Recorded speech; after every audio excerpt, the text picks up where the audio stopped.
Have you ever seen a preview for a game, go totally ballistic for it and then completely forget about it? Well, that was Hill Downpour for me.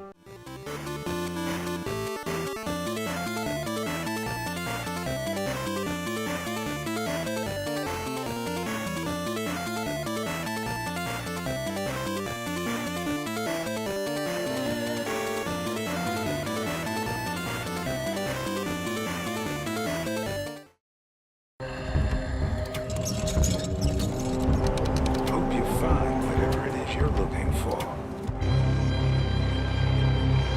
Prisoner secure. Open 3OT transfer. So, the game opens up with our leading man Murphy being taken to a shower, and immediately he starts raking up this poor fatso. The first thing I notice is that the controls are way better. They're the best they've ever been. You got your standard 2010s over the shoulder camera, you move with the left stick and you turn with the right, just as it should be. The next thing that immediately springs to mind is the combat. Well, it's still not as good as a game like Alan Wake, but it's leagues ahead of the earlier titles. Clunky, unimmersive, tap the button until the thing goes down, then tap it again until it slithers away, and then track it down and tap it until it stops slithering. Well, that stuff is gone. You got your standard, I would say, brawler style combat. It's like in Homecoming, but it's been improved quite a lot and it's now actually fairly enjoyable. Why? You know exactly why. After we kill the guy, we apparently need to be transferred to another prison. I immediately got the feeling that this game skips in time between scenes. And minor spoiler warning, I was right. I thought I got transferred because I killed another prisoner, so I was probably going away to Max. And this women's hostility here, well, that kinda seemed to support that. I was wrong, so wrong, but more on that later. True Silent Hill fashion, we're on the road and we're being treated to the serious brand of music, which is also a nice treat, just as it feels like there's a moment where you can put down the controller and enjoy the opening credits.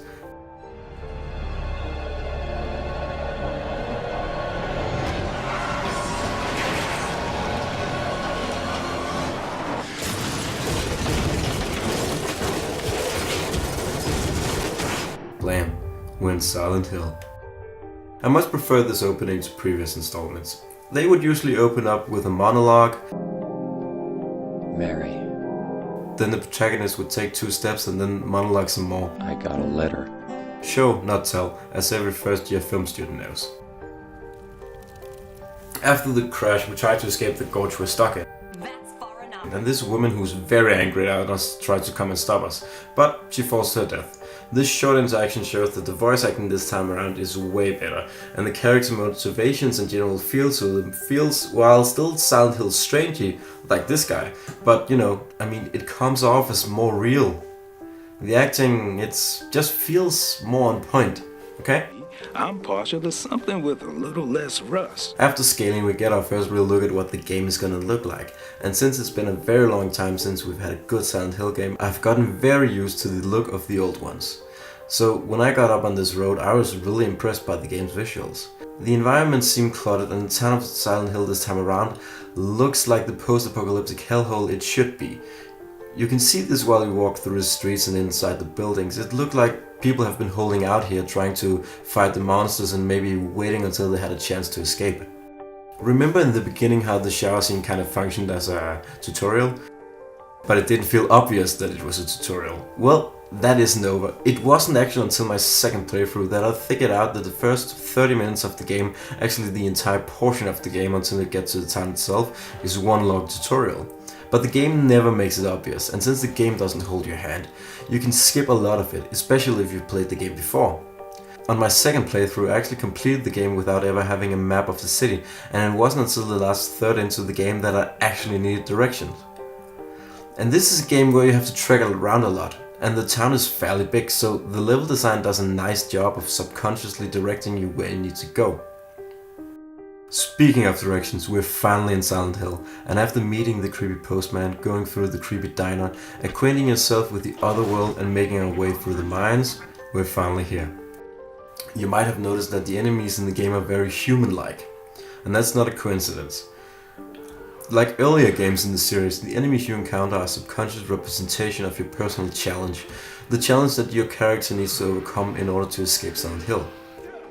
Even this guy. I mean, he might seem like a crazy mole man creature that they just kinda made up, but remember how Murphy actually jumped a guy in the showers? Well, this is a large predatory thing that jumps at you from dark damp places, seemingly from nowhere. And that's kind of like the nurses were to James in Silent Hill 2. Speaking of the nurses in Silent Hill 2, you'll see that these swimming creatures here represent Murphy's angry ex-wife, and these disgusting shadow ladies, well, they might be his frustration with said wife. And finally, these predatory looking ones always taunt you, always hunt you. Predatory, come to think of it, every enemy in the game is a predator that stalks and hunts you, just like Murphy did to the prisoner he killed. Actually, if you go up against the predators every time you come across them, you'll get the bad ending. But if you choose the high road, sometimes, like in this case, literally, and avoid conflict, you'll unlock the good endings. I know a lot of people have the problem with this kind of triggering the ending system, but personally, I loved it. The game forces you to be the guy that would get the good ending to actually get the good ending. Like, you remember the fat guy from Silent Hill 2? He ended up getting corrupted by the town. And why? Well, he didn't face his fears, he didn't face the thing that brought him to the town. He just fed into his greedy emotions that brought him to the town, and as a result it corrupted and killed him. In Downpour you have the choice to either do so or don't, through your gameplay, and I think that's a really nice touch. After the confrontation with the predators riding the police car, we find out that we have to go to the police station and use the dispatcher there. That will recall all the cop cars and stop the endless assault from the predators. This is also where we get to turn on the radio for the first time and hear someone contacting us. We're not the only ones that know things are wrong here in Silent Hill. The radio DJ asks you to come to the radio station. And after making a long trek and facing the horrors inside the tower, you meet up with DJ Rex and you both make a plan to get out of Silent Hill. And Cunningham shows up, and shortly after so does the predators, and they quickly knock you out. You wake up shortly after and find that DJ Rex and Anne are gone. After a trek through the other world, you wake up on a park bench where the creepy postman hands you a letter and tells you to go to your orphanage. This is where you'll come face to face with the Boogeyman, the representation of Murphy's violent nature. Warning, there will be major spoilers ahead. So, if you want to experience the game for yourself, go and do that now, and come back in like 5 hours when you're done, okay? Good? Let's continue. So after making our way through the orphanage, we come face to face with the Boogeyman. We learn that the prisoner Murphy killed in the beginning was in fact a child molester who tortured and killed his son. Murphy literally kills his violent nature, represented in the Boogeyman, and learns to forgive himself. It's not your fault. Murphy picks up the keys split behind by the Boogeyman and heads off to the docks. After making it onto the boat and setting course for the sunrise, Anne Cunningham shows up. You gotta be kidding me. Did you really think it could end like this? After everything you saw back there, everything we've been through, you think going back to prison is all that's at stake here? We're not going to Wayside. What are you saying? Turn the boat around. Are you out of your mind? We're free. When we reach the opposite shore, I'll go one way, you can go the other. It's that easy. We've got unfinished business, you and I. I have no idea what the hell you're talking about, and honestly, I don't care anymore. There is no way in hell I'm going back. It wasn't a request. We've both just been through hell. Haven't you been paying attention? No, you haven't been paying attention. You think this is all an accident, just a big coincidence? This town, it knows me. It showed me things. It wants me to finish this. Don't you understand? It'll never let us go until we finish what we started. What you started. I told you. I'm not going back. You might as well shoot me.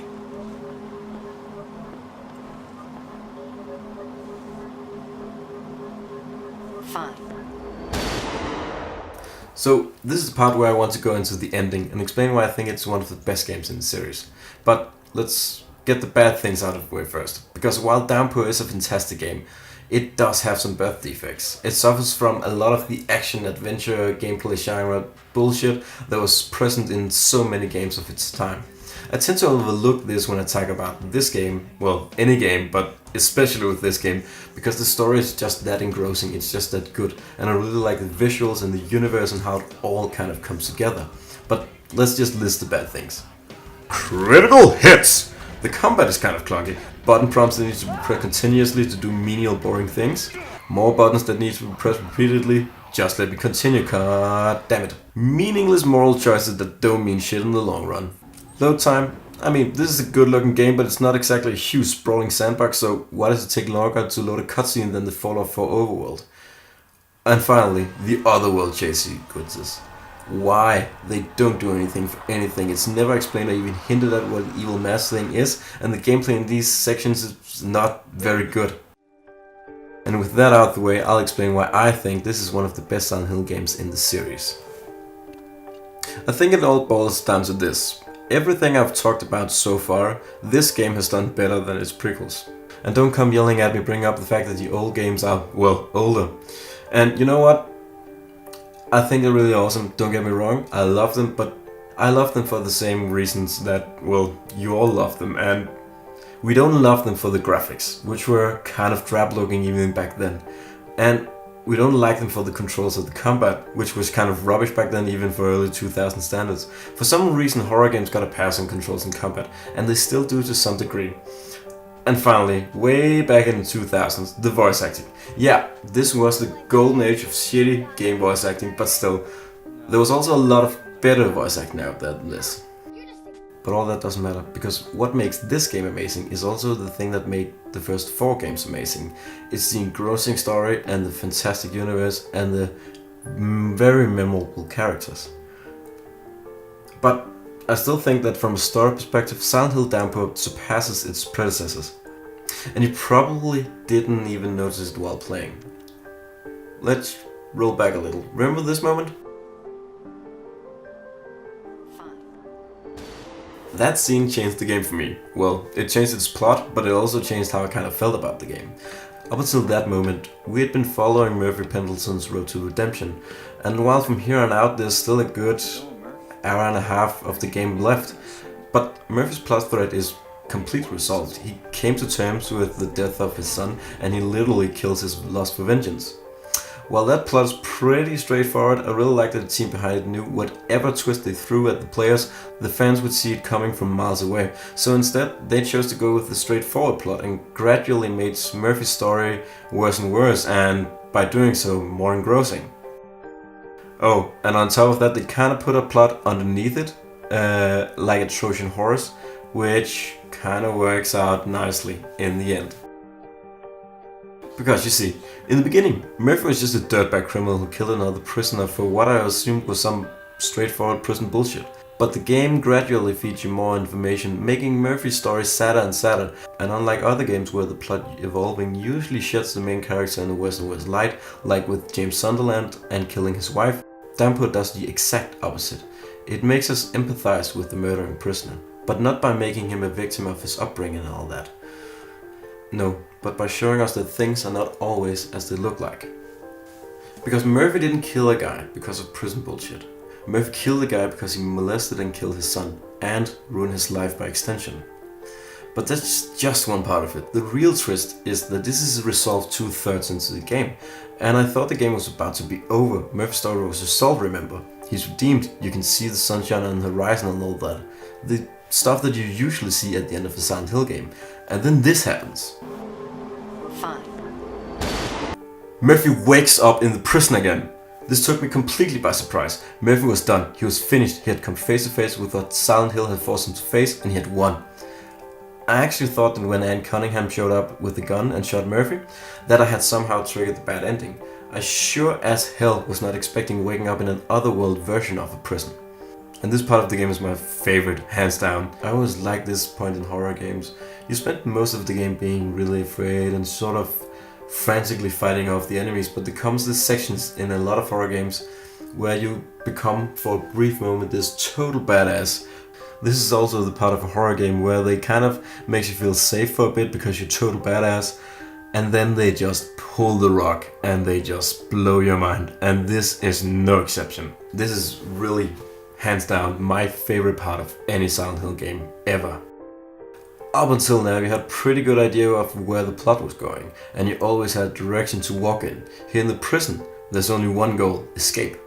And it's a real glorious escape. There are more enemies and lots of ammunition, and you're gonna need it for certain sections because this place is crawling with enemies.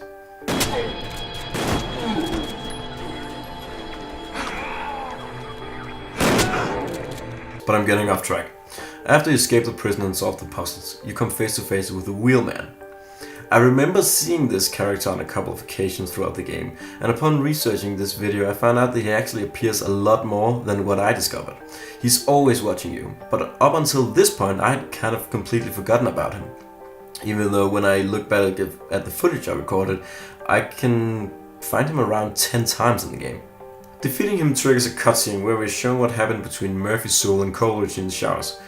Remember when Sewell said you owed him one? Yeah. That's the favor you owed him. He wants to cash it in by you killing Coleridge, and that's the guy that's been trying to help you with your release. Sewell beats him senseless, and while he didn't die immediately, he became trapped in a vegetable state. And oh, he's Anne Cunningham's father. That's the twist. You're not in Murphy's Silent Hill, you're in Anne's. Murphy has the ability to enter other Silent Hills. This kind of blew my mind, and I don't think I've been this blown away by a game ending since finding out that James kills his wife in Silent Hill 2. Oh, and about Silent Hill 2, remember this? You see it too. For me, it's always like this. Yeah, that was my favorite part of Silent Hill 2. My favorite part of any Silent Hill game until Downpour.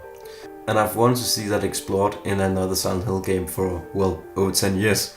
I even briefly considered getting a PS4 just for PT and the follow-up Silent Hills. And we all know how that went.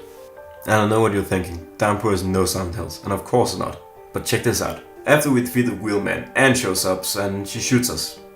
This triggers a transformation and we become the boogeyman. In this final section, you can trigger any of 3 endings, but the one I'm most focused on is the best ending, where you spare Anne and in return you both escape Silent Hill and she doesn't call the cops on you. This ending leaves the game open to sequels, and while we'll never get to see a Silent Hills or even a follow-up to Downpour, this ending will meanwhile serve as a satisfying series finale to me. One person has finally managed to break this fabric of Silent Hill, and he has gained the ability to traverse the different versions and rescue those who cannot rescue themselves.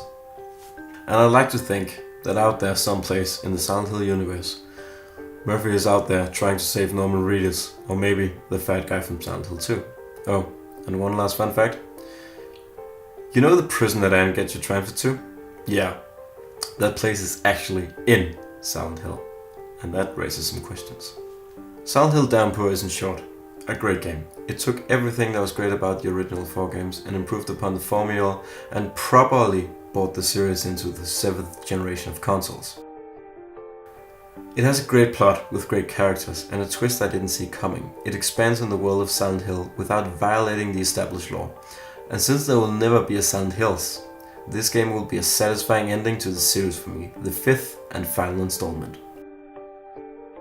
As I'm playing this, I'm 26 years old, and this series has been influencing me for, well, 10 to 15 years. I've been in love with the franchise since the 2nd installment, and the themes in that one taught me how to come to terms with something that happened in my own life. I'll often say that Alan Wake was my first horror game, and it was the first one I completed, but I've always watched Let's Plays of Silent Hill 2, since before Let's Plays were even a thing.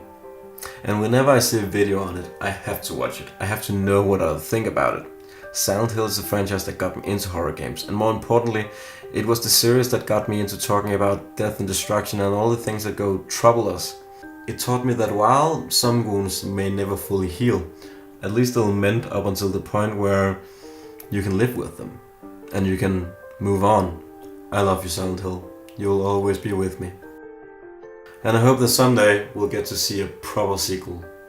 I don't even care if it's a Silent Hills or a Silent Hill Downpour 2.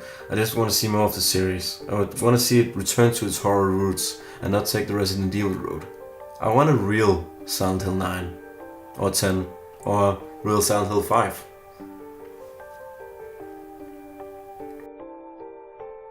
Hi, and thank you for watching. Down there you'll find the subscribe button, and I would really appreciate it if you would like to click it.